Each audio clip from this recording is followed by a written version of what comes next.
Hey, welcome to another edition of the WCBL Game of the Week. It's a big one tonight between the Regina Red Sox at the Lethbridge Bulls at Spitz Stadium. Thanks for joining us today. I'm Clark Monroe, your host, and I'm joined today by, of course, my co-host who handled the business last week, and I appreciate him for it, Jamie Neugebauer. Jamie, appreciate you joining me today. It's an exciting day in Lethbridge, but across the WCBL, there's a lot going on. Your game day video today was fantastic, setting up the action today. I got super excited to talk about the game tonight and everything else going on. But Nugsy, what catches your eye tonight as we head into a big one between the Sox and the Bulls? Well, tell you what, first of all, to respond to what you said, welcome back, Clark, back on the show. It's always great to see your beautiful face. It's been hard for me to keep the game day videos short because the action and the intensity and the playoff races are so juicy. The storylines are everywhere. So it's been hard to keep it short. Now, that being said, yes, Regina and Lethbridge, two teams look like they're heading in different directions. I know there's been lots of turmoil with Regina. You know, we'll kind of talk about that as diplomatically, I guess, as we can, Clark. But that being said, obviously, you throw a Regina Red Sox team out there, they expect to win. The city of Regina expects them to win. That's the way it goes. It doesn't matter whether, there's some adversity or not. And that's the same expectation, even though it's in Lethbridge tonight. Should be a really, really good matchup. Yeah, I think so. You're looking at a team in Regina that's third in the East right now. They're still in striking distance of the Medicine Hat Mavericks for second. But I think, Jamie, the bigger storyline, again, we'll talk about this a little bit more when we get back. We'll dive a little bit deeper into the game. But I think the biggest focus for them is not letting Moose Jaw pass them, actually, for third place. Because Moose Jaw is in fourth right now. We'll look at the standings in just a moment. But in Lethbridge side of things, obviously a win tonight is crucial. They want to be able to get home field advantage against Sylvan Lake at the very minimum in the West, and they could even push up a little higher too. So, Jamie, why don't we look at last night's scores to kind of see where we're at right now in terms of what's going on and what happened last night. You see the doubleheader there, Fort McMurray and Brooks, a huge doubleheader with a ton of implications. Fort McMurray taking both of those games. Weyburn beat Swift Current 11-0. Lethbridge took game one of this little mini series 10-8 against the Red Sox last night. Sylvan Lake beat Okotoks in a huge game. Nugsy, I think you'll agree that's a huge game in the West there, a 7-5 win for Sylvan Lake. And then Medicine Hat handled the business against Moose Jaw with a 17-6 victory, which brings us to the standings, Nugsy. And I think, one of the biggest things I look at, again, Regina sitting in that third spot in the East. Lethbridge is tied for second in the West. Fort McMurray has been on a tear, and they have now taken sole possession of fourth in the West, which is extremely exciting because they've kind of been battling in that basement in the West for most of the season. So they've been hot lately, and they've moved themselves into a position. But what stands out? Anything else stand out for you, Nugsy, as we look at these standings here today? Yeah, just lots up for grabs in the West. And it's interesting, too. You look at, 2, 3, and 4 in the West. Those have been the hottest teams in the league. Obviously, you just expect the Saskatoon Berries to do Saskatoon Berries things. But other than that, the battle between Lethbridge, Sylvan Lake, Fort Mac, it's been serious. And yeah, Fort Mac is well back of third. They're going to probably finish fourth if they make the playoffs. But, it's a very interesting time in the West for that battle, as you mentioned, for home field advantage between Lethbridge and Sylvan. And it really starts today. And, I know our focus is Lethbridge, Regina, but Sylvan Lake, they have a doubleheader with as well. And so it should be, an opportunity for somebody here today to make a big statement in the standing. Yeah, absolutely. There's a lot going on today. And it is an exciting day, but this game is the one that I think is leading the way just in terms of two really, really good teams looking to get some very specific things accomplished. Let's have a look at the league leaders in hitting, Nugsy, as we kind of just get a quick glance around the league. You can see Ethan Menard. I think he's cementing his status at this moment. We talked yesterday on the WCBL report with Joe McFarland, cementing his status as an MVP candidate for sure. Bernie Sakaris, who we're going to see in tonight's game between Lethbridge and Regina, has been an absolute stud since joining the Bulls earlier this season. He came a little bit later, so he has a few less at-bats than everybody else, but at 404 average at the top of that lineup is just absolutely stellar. Nobody on Regina on this list, but Matthew Fox recently at the All-Star game has been hot lately. He's been jumping up the batting average. We'll talk about him a little bit later. Let's look at the home run leaders now as we kind of just continue to peruse here. Ethan Menard, again, the reason he's in the MVP conversation is because just of how impactful he's been. You see two Lethbridge Bulls on this list, Jack Kaliski and Carter Clearhout, two studs in the middle of that lineup for the Bulls. Very hard to pitch against both those guys. And Matthew Fox, as I mentioned, just sneaking up there with the Regina Red Sox at the bottom of the home run leaderboard. And then pitchers wise, we have a couple of guys from Regina, but maybe we'll talk about that in a second here, Nugsy, as to why that's kind of important. And then two guys from the Bulls, Levi Abbott and Brett Getz. You won't see either of them tonight, but there is another pretty reliable pitcher on the mound, we'll say, Nugsy. I know you like this guy who's pitching for the Bulls tonight. So let's have a look now. Let's come back to the studio as we kind of wrap up the league talk. We'll maybe turn the focus now more to tonight's game, specifically between the Red Sox and the Bulls. It is Colton Bank for the Red Sox getting the start for the open, we'll say, for the Red Sox, and Maxim Marakovich for the Lethbridge Bulls. Nugsy, what can you tell me about these starting pitchers here today? Yeah, well, you mentioned the opener. Obviously, if you don't know what that means, if you're just tuning in, it just means that it's, a reliever that is getting the beginning of the game, and he'll kind of go as far as he can, and maybe not expecting to go 6 or 7 innings, but if he can go 1 or 2 and then hand it off. They did it yesterday as well. Regina, Tyler Fortin was the starter for Regina, also against Lethbridge, by the way, a 10-8 victory there for Lethbridge. Yeah, Colton Bank, Regina kid, Valley City University. It's just his second start of the year, but very good. Again, throws lots of strikes, 17 strikeouts to 5 walks on the year, over 15 and a third, 1 save as well. So, he's a very reliable guy. I was a local guy, plays University baseball in North Dakota. But then you mentioned it, the all-star Maxim Marakovich out of Sydney, Australia.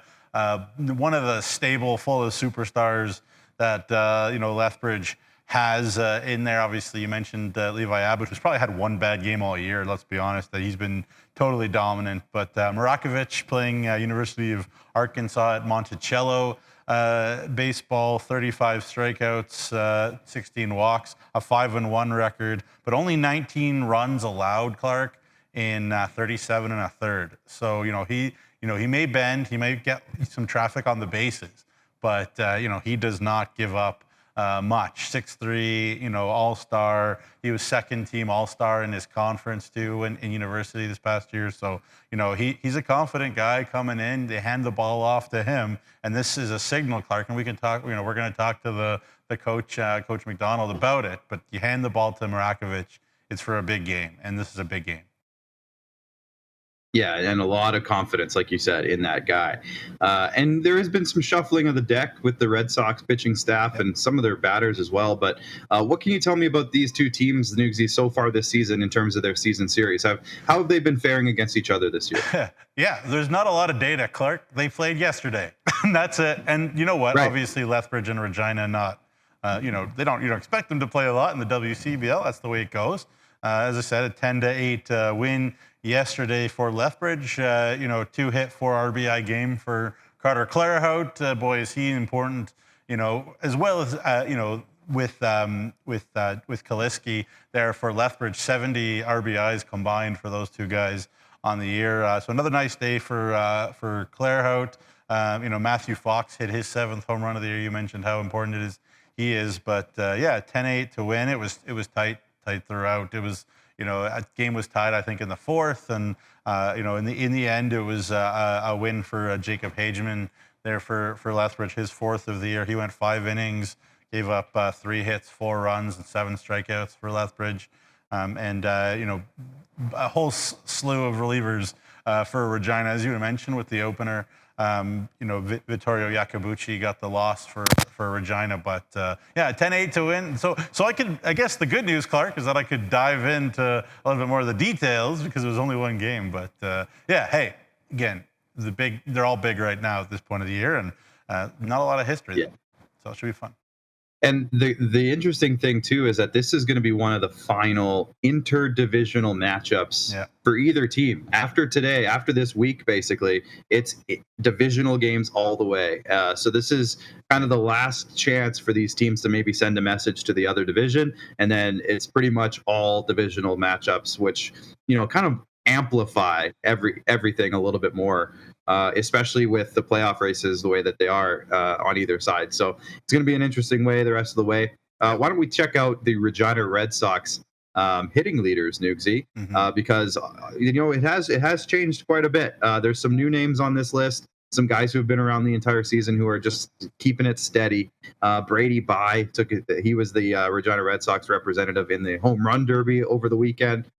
Jordan Tucker has been a very significant player, very steady all year long. Who stands out for you with the Red Sox, Newsy? Yeah, I mean, we obviously we don't need to go, too much into it, but Jalen Seward and Jackson Searing, Jaden Kalora taking off, that's tough. But, that's the way it goes in the WCBL sometimes. But Raphael Jackson, I think, has been the guy that has taken a huge step forward out of the Virgin Islands. He's hitting .341, as you can see right there. First on the team in hits with 60. First on the team in at-bats now with 176. First on the team in stolen bases with 17. Only 29 strikeouts in 176 at-bats. Pretty good for a young player. 16 walks, which is first on Regina as well. He went 1 for 3 yesterday with a single, a run, and RBI as well. So, Raphael Jackson has really, put his hand up and say, I'm going to take the role here. And we did, they lost guys, but they've added guys. We've talked about, there's Ian Montz, who they expect a lot. Daniel Castellanos off to a great start as a catcher there. Seven at bats, 2 RBIs. He's hit the ground running as well as Castellanos. So they lost some big pieces, but they're getting some guys in too, and they just got to find a way because they're in a bit of a tailspin right now. Finding ways to lose games. They're not getting hammered. They're just finding ways to lose. But guys like Raphael Jackson and Matthew Fox have been huge to kind of keep this team serious and afloat. Yeah, definitely one of those weird seasons for the Red Sox where, they were one of the hottest teams in the league no less than 2 weeks ago. And then, some shuffling happens. Some guys take off for various reasons, whatever the reasons are. And it changes a lot, and it's hard to keep up, but the Red Sox have brought in some new faces, like you mentioned, and it's going to be interesting to see how they finish up. And then all it takes, Nugsy, is a couple of pitchers getting hot or a couple of hitters getting hot in the playoffs, and they could still go on a very long run. They have a lot of talent on that roster. Let's have a look at their pitchers before we move on here on the Red Sox. As you can see, again, a couple names not on this list that we would have talked about not that long ago. Some guys out of the lineup now. But some new faces in, and some very solid pitchers that have been around all season long overall. Nugsy, but Colton Bank is on there. He's the starter for today, the opener. Who else stands out here? Well, you know what? It's obviously Calvin Shepard has been terrific. Doesn't strike anybody out. He just gets big contact. And Regina's got a very good defense, and so that's one of the things. You lose your pitchers, but then you just say the guys who are still here, put it in the zone. Let guys go to work. Regina's got one of the best defenses in the WCBL, so that really helps these guys out. And they have added, they added Jason Moist out of Iowa. They added Jacob Steele out of Central Missouri. So that, they have some guys coming in too to kind of help out as well, this group. But interesting to see, the openers, obviously Aiden Page is being maybe an exception, that a guy that's just kind of been eating innings as a starting pitcher, but they lost a few superstars, no question. Obviously, Blake Johnson, Colton Anderson, Kai Langford, are the three to kind of talk about. But Xander Rudy Singer was pretty good yesterday, and obviously Yacobucci struggled a little bit. But they're gonna have to find a way to piece together. But I'll go back to my thesis statement about Regina preventing runs more than anything. It's get it in the zone, let the D go to work, because they got one of the best defenses in the league. Yeah, obviously, if you're going to take the guys that are no longer in the Red Sox lineup out of any lineup in the WCBL, you're talking about removing, 5, 6 really good players. We're talking all-star level players. Some of the best pitchers in the league. Yeah, I mean, Anderson won pitcher of the year last year. Yeah. Johnson was on his way to being in that conversation this year. So you got guys like that. Kai Langford put up some great performances this season. So obviously innings caps. There's various reasons why certain guys don't stick around the entire thing, but the entire season. But It is what it is, and I think the new faces are going to get a lot of good opportunities. So we'll be interesting to see how the Red Sox kind of fare the rest of the way here with a couple weeks left in the season. As we look at the Lethbridge Bulls batting, thank you, Bryce. I was going to just call for that anyways. You got some really interesting guys at the top. We talk a lot about Bernie Sakaris, Jack Kaliski, Carter Clearhout. Below that, though, it's a little bit spread out, Nugsy. So what do you make of this Lethbridge lineup? Well, they love to hit home runs. Like that's the MO. They got lots of thunder. Obviously, Kaliski and Clairhout are the two, but they also don't get themselves out at the same time. So they swing for the fences, but they don't strike out that much either. It's kind of a home run or an out for them, and they get a lot of balls in the air. They're not the fastest team in the league either. So it's pretty interesting. Group and a very cerebral group. They know they've got great pitching, so they can take some of those chances, those shots that we're always talking about. And here's those pitchers we were talking about. Obviously, Levi Abbott. I've been on him for the whole year. Really, pretty impressive. 6-1 on the season. 59 strikeouts. So really only one bad outing. You go down the list. Obviously, Getz having a good year. Tally, when he's been in there, he's been pretty hard to hit too. So it's a great group. And you look at Lethbridge, you look at Fort McMurray too. Like those are two teams that you just don't want to face in a small sample because they have these superstar pitchers and they'll get you out and go deep in games. And Marakovich is one of those that Regina's just gonna have to be really patient against. Yeah, I mean, side note, because it's not about tonight's game, but Fort McMurray strikes me as one of those teams, Nugsy, that you kind of don't want to see in the playoffs. So Yeah. it's going to be an interesting battle to see who finishes top in the West. Lethbridge is very much in that conversation, but I'm not saying anything necessarily is good about facing a Fort McMurray team in the first round. You have to remember too, with a 3-game series, you're going to have to play at home. Then you're going to have to go to Fort McMurray. Then you're going to have to come back. So there's a lot of travel there too. So it's going to be really interesting to see how the West kind of wraps up. But Nugsy, as we move along here with our pregame show, why don't we head out on the video chat line to be joined by Ry Pathakis of the Regina Red Sox now. Thanks for joining us today. Obviously, a big game tonight against the Lethbridge Bulls, but I think I'd be burying the lead if I didn't start with this question here, Ry. Obviously, some new faces in and some big faces out of the lineup. What can you tell me about how the roster is shaping up here for the home stretch of the season? Yeah, we added a few seniors here. We had a good catcher from West Texas A&M. We also added Jason Most, who was the conference player of the year, our right-hand pitcher. Landon Riley, Christopher now will be in our rotation, who is a senior as well. So, we're banking on these guys to step up, and I know they do have that potential in. So we're looking forward to the stretch run here. You saw Lethbridge last night, and so tonight's a rematch of last night's game. What can you take away from last night's loss that you can maybe apply to today's game? Last night was kind of a back and forth to get down a little bit early, but the guy battled back. We're really in it to the end here. We just needed a here and there as we're hanging on one hit here and there. The scores, dictate across the league. So we just have to execute that, and we look forward to tonight's game.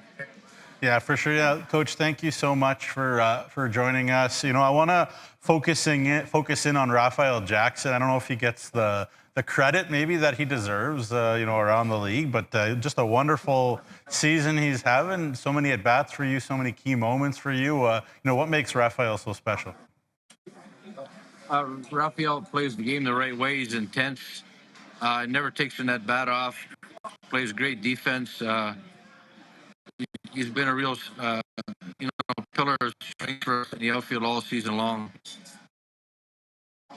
Yeah, really, really talented guy. And, obviously lots of talent on both teams tonight, so it should be a good showcase for the WCBL. But I got to ask you, unlike maybe the Moose Jaws and the Swift Currents of the world who you see all the time, you don't see Lethbridge that often. Tell me about the challenge and maybe the opportunity it is to face a team that maybe you don't know as well, maybe as another one, just see a totally different uniform maybe get you excited. Yeah, it's we don't see them that often. It's nice to come in here at the stadium. It's guys really enjoyed the stadium last night. Uh, you just have to play your game, do what you do best, and baseball is baseball across the way. Um, we look forward to tonight's game, and then just play our baseball game, and just execute. Yeah, for sure. Just one more question then. One more question from me then. Obviously, I know you were mentioned being focused on your team, and obviously you got a great team. But maybe take us into the pitching matchup. Obviously, you're going with the starter there, Colton Bank, and there's no secrets in this day and age with video with Flow College. But obviously Marakovich there for Lethbridge is a pretty talented guy. Just take us into the pitching matchup a little bit from your perspective. Well, I think we have a veteran lineup. Foxy's been really good for us. We got Raphael Jackson. We added Zed Brannigan here, who's a real nice player that played at Western Kentucky. He's also a senior playing some second base for us now. So, and we're confident in our lineup. Colton Bank has been very good for us here. We're looking forward to him getting on the bump tonight. He throws strikes. He's got a real good curveball, and he played well. So, looking forward to his outing tonight. So one more for me, Ryan, then we'll let you go here. A big weekend coming up for you with 2 doubleheaders over the weekend at home here. How are you gearing up for that? And I know it's a huge workload, obviously, for your pitching staff. So some of those new guys are going to get some innings, I'm assuming. But a big weekend coming up for you guys. How do you prepare for that? Yeah, the weather hasn't been great the last little while here. You get piled up some doubleheaders. So, it's a challenge for our pitching staff. We're confident they'll step up and do the job. And, some guys will have to eat a few more innings as we get down the stretch here, but we're confident in our group to take care of business. Perfect. Well, Ryan, thanks so much for joining us today. Good luck tonight in the game against the Bulls, and we'll chat with you again down the road. Thank you very much, guys, for having me on. All right, that was Ryan Pathakis of the Regina Red Sox. Appreciate him joining us today. And we move along now, joined now by the Lethbridge Bulls coach, Ryan McDonald, ahead, of course, of tonight's game against Regina. It's a rematch of last night, Ryan. What can you tell us about last night's game that you can maybe take forward and put into today's game plan? We were really good defensively. I actually said after the game, we had the best ABs, kind of 1 through 9 we had all year. It didn't show with, I think we had 7 hits or something like that, 6 or 7 walks. But I think the second or third inning, we had a 9-pitch at bat, 9-pitch at bat, 7-pitch at bat. Like I think we had 4 or 5 hitters came up, and the pitcher was at 34 pitches through 1 inning. So, that it just went to show the whole game. Those were our best ABs of the year. And it was a huge win for you guys, obviously, right now in a real tight race at that top of the West Division. Sylvan Lake and Okotoks, both really good opponents, but you guys are right there with them. What can you tell me about how tight that top of the West has been for, probably a month and a bit now? All year. Yeah, all year. It's been crazy. Playing Sylvan or Okotoks, it's who shows up on that day, and you can see reflects in the games where there's blowouts or lopsided wins, and then there's tight games and other team wins type of thing. It's just, it's that type of time of the season too, where guys are banged up. You're trying to rest guys, but you want to roll your A lineup, and it's just it's not happening sometimes. And starting pitching when you run a 6-man rotation, it all depends. It could be your 5th starter, 6th starter, or it could be Levi Abbott. You know what I mean? It all depends who matches up. Ideally you'd like to throw your 1 or 2 starters every game against them, but it doesn't match up like that. And it's the same with them, right? Just depends who you're getting that night. Yeah, for sure. And obviously, talk about your A guys, and you got a bunch of A starters that you could throw out there on a night, but obviously, Max Mrakovich, Australian kid, what a talent he has been, what a consistent performer. Just tell us about him, tell us about his stuff, what makes him so successful. Yeah, he's a guy that just pounds his own, gets ahead. He's got a plus changeup. It's almost like a screwball type of thing that he throws to guys, and he's a great competitor. He's actually a really quiet, nice kid off the field, but when he's on the mound, he flips the switch, and he's been really good for us. He's had, a couple bad starts in there that are reflected in his ERA, but he's pitched really good for us. Every time he takes the mound, he gives us a chance to win. So looking forward to seeing him pitch tonight. For sure. And obviously, always fun to watch a lot of your Bulls guys' pitches, as I was saying, been talking about them all year. But obviously, the offense is nothing to sneeze at either. How important I know you want to big up everybody, but how important has Carter Clairhout and Jack Kaliski, those two guys specifically, been for you guys all year? Yeah, they've been huge for us.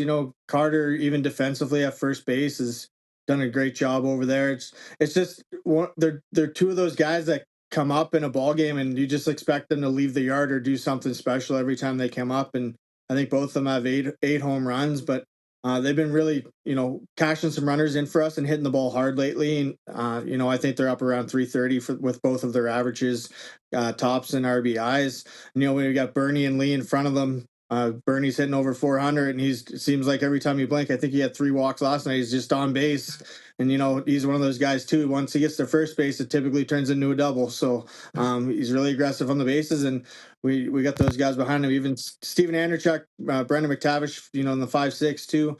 Right, Brandon McTavish. I wish there was a stat if you could see 2 out RBIs. He's probably one of the tops in the league. He always seems to get up with guys in scoring position with 2 outs, and for the last month he did a pretty good job cashing guys in.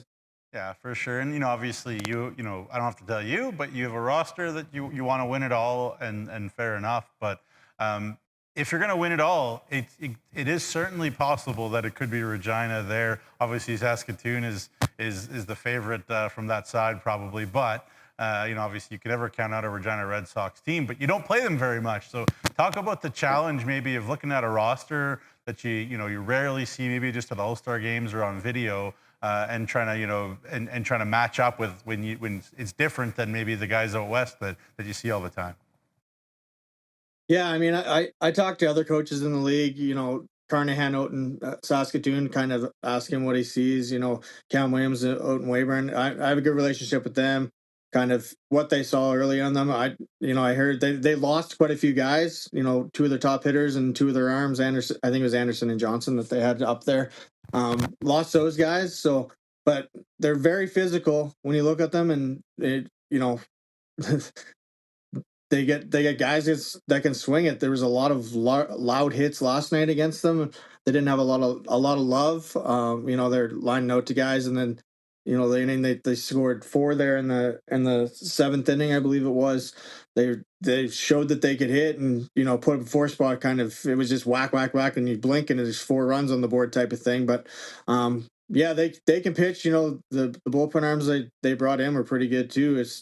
It's a completely different look. I wish the league would actually, play 3-game sets and have an opportunity to play more games against those guys, because, like you said, the grind of you got 8 against Sylvan, you got 8 against Okotoks. Like, I think it's more beneficial to have an opportunity to just kind of see those other guys on the other side of the league too. So, and this year we haven't really even traveled much. I think we've spent 6 nights in a hotel all year, where Edmonton and Saskatoon have spent 2025 type of thing, where I'd love to see more games against the East, that's for sure. One thing that I was talking to Joe McFarland yesterday about, at the home run derby, Jack Kaliski actually ended up in 2nd place in terms of overall home runs, but because of the East-West thing, he didn't get to the finals. Is he going to hold a grudge about that and show up the rest of the way and smash some home runs out of anger and spite for the rest of the league? How's that going over? Well, we were both pretty pissed, because they called his name, and I was actually out on the mound getting ready, and he was in the box. And I was getting ready to throw, and then they're like, "No, just kidding." You know what I mean? So, Just kidding. you know what I mean? And he put up 12, and we thought there would be at least 4 guys going to the final. Like, we had no idea. So he was trying to pace himself there at the end too, just to kind of get into the final. So, no, Jack's a good kid. I wish we had him pitching this year too. He's just kind of a shutdown. So he's one of those guys that he's just a joy to be around. He doesn't hold grudges against anybody. He's a big teddy bear. So, but hopefully there is a little bit of fire there to leave the yard a few more times too. So, yeah. Yeah, You won't say no to that, I bet. Yeah, for sure. Ryan, appreciate you joining us today. Best of luck tonight against the Red Sox. It's going to be a great game, and we'll chat with you again down the road. Awesome. Thank you guys for having me. We'll talk to you later. All right, there we go. There's Ryan McDonald, Nugsy, a great guy, great chat. And again, shout out to Ryan Pathakis from the Red Sox for joining us as well. Nugsy, last thoughts here on the X factors for each team tonight heading into the game. Yeah, I mean, again, for Regina, it's, keep being patient. He said it there. They hit a lot of balls that, they scored 8 runs. Regina could have scored more against a really good pitching staff. So Regina's got confidence even from losing, which I know is tough, but got to be patient against Marakovic. For Lethbridge, just keep doing what you're doing. They've won 3 in a row, 4 or 5. Keep that good confidence going. And as he was saying, throughout the year, there's been a lot of thunder, a lot of big home runs, a lot of loud noise from Lethbridge. That hasn't always fallen in, and how do you do that? Well, you have good at bats, you get on base, you put the ball in play, and they're really starting to buy into what he's saying as well, and that makes them really dangerous. So this is going to be a game where one of these two teams make a statement, and we find out really, really who they are at this point in the season. Should be a lot of fun. I agree. It's going to be a great one at Spitz Stadium tonight. First pitch is at 7:05. Nugsy, appreciate you joining me today. For everybody at IKS Media, Bryce, thanks for everything you're doing back there. And it's been another edition of the WCBL Game of the Week. Time to head over to Spitz Stadium for first pitch between the Red Sox and the Bulls. Enjoy the game, everybody.